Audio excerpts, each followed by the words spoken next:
Hey everyone, this is Railfan Rob again with a do-it-yourself video for you. I'm changing the spark plugs on a 2006 Subaru Outback. I kind of got ahead of myself a little bit here because I wasn't expecting to do this video. So what you want to do is to get at the spark plugs on the passenger side of the engine to make it easier for yourself.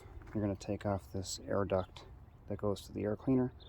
There's only two clips that hold it on, the right and the front. One there, and one over here. They just basically pull out. So I already unhooked it. Kind of got ahead of myself a little bit.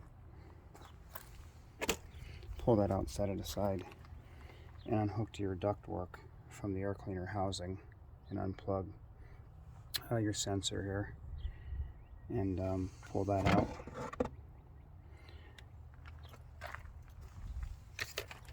I clean everything off too with degreaser and stuff just to get everything clean again. And I'm going to take out this housing too, specifically to get at this plug closer to the front of the vehicle. So there's a bolt down there, or a screw down here, and there's a nut on the back side right there, but it's over through this side. You take that off and you can basically slip this right off that one down there, because that's just like a kind of like a damper, like a rubber grommet down there, and you'll just slip that right off.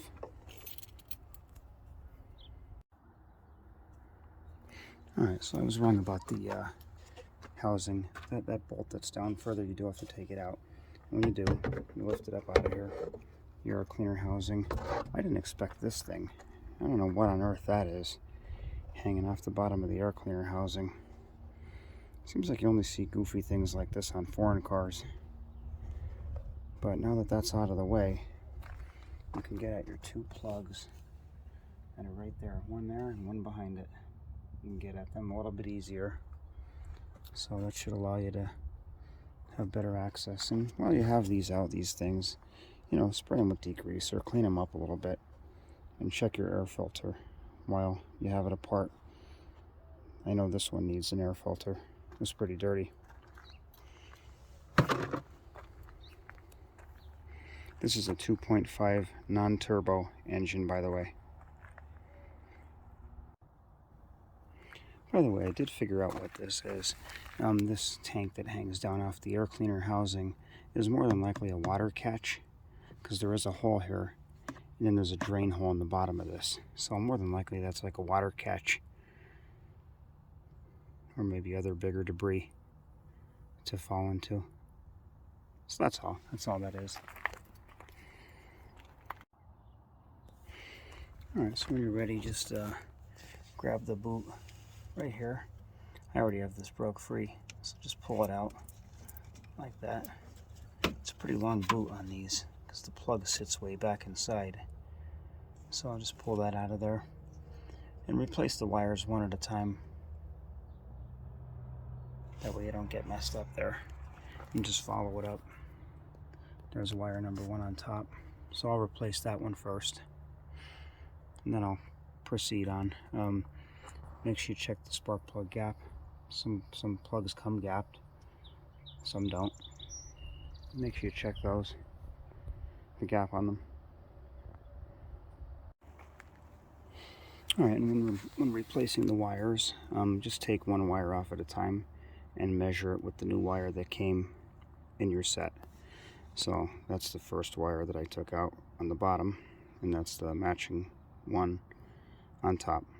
And that's how I'll do it. I'll just replace one at a time, measuring them up. This is only a 4-cylinder, so it's not that big of a deal.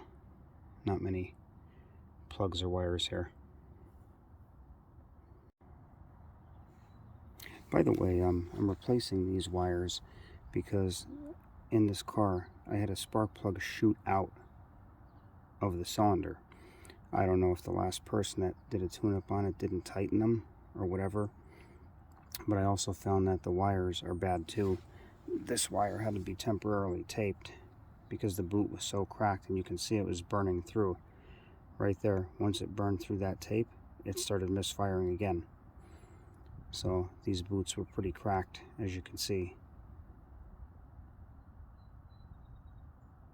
I don't know if that's a problem with these cars, that the boots are so deep down into the cover that they bake.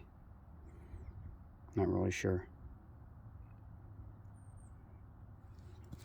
So make sure you replace the wires when you're doing a tune-up.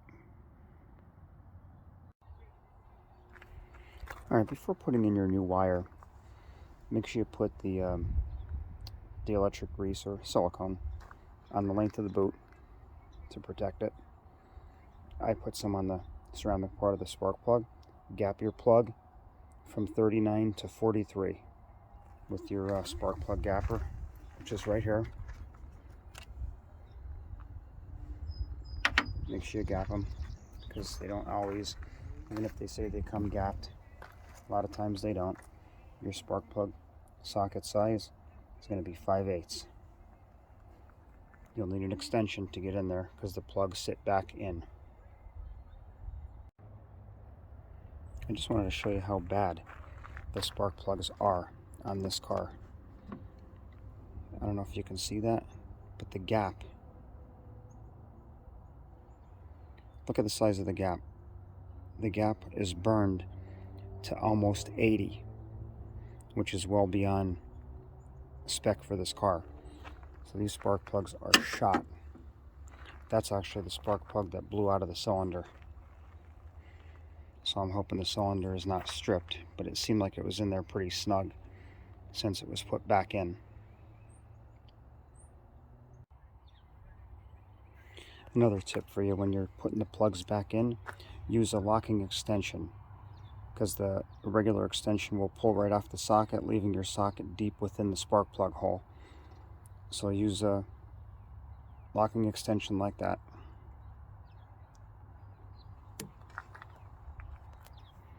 Make sure you snug those plugs up. Alright, here's another thing I found. Sorry about the noise in the background. Neighbor's using a weed whacker. The rear plug, I'm having a hard time getting it out. You have to unloosen this bracket for the anti-lock brake motor. You have to unloosen that bracket and push it out of the way a little bit in order to get your plug, your extension and your plug out. Which that's a really short extension anyway, but still can't get it past it. So unloosen that bracket, 10mm screw, push it out of the way. Alright, so I have the two plugs in. I'm going to put that wire back on. Don't forget to put your screw back in this bracket for the anti-lock brake motor. And that's a 12mm, by the way. I was wrong. It's not a 10, it's a 12mm. So make sure you put that back in. And I'm going to put the other wire back in and just route it the way the original wire went. And that's it. And you can put your air cleaner box back in. Make sure you attach your air hose, your sensor wire right there, and put any screws back in right here, down here, and your little air duct in the front here, which will have those two clips that go here. Alright, so once you get this part of the air box back in, two bolts nut there attaches to it, to the body, and a screw down there attaches it to the body as well. And it's supposed to move like that. It's kind of a floating air box, I guess you'd say. And the air filter goes in this way, towards the front of the car.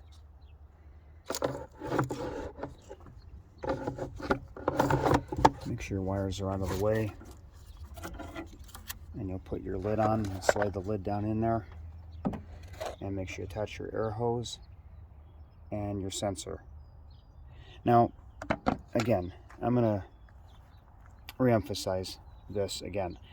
I'm not going to show you myself taking out nuts and bolts and screws, because this is assuming that you have some mechanical knowledge. I'm always going to use that as a disclaimer, because I think it's a waste of time showing me removing nuts and bolts and all that, which you already know how to do. I'll just show you which ones to remove. So, you know, that way it shortens the length of the video, and you don't have to sit around for 2 hours watching a video. You know, it gives you the basics on how to do a certain job. So this side of the car, the spark plugs are done. Now when you come over to this other side, your plugs are down in there, and both of them are down in there. And on this side, you're not going to have to remove anything, as far as I could see right now. You're not going to have to remove anything like on the other side. So I'll just do the same on the other side. Take your plugs out, change them, make sure you gap them, put them back in, snug them up. You know, measure up your wires, replace them one at a time, and you're done. And that's how you tune up 2006 Outback 2.5 liter non-turbo. Thanks for watching.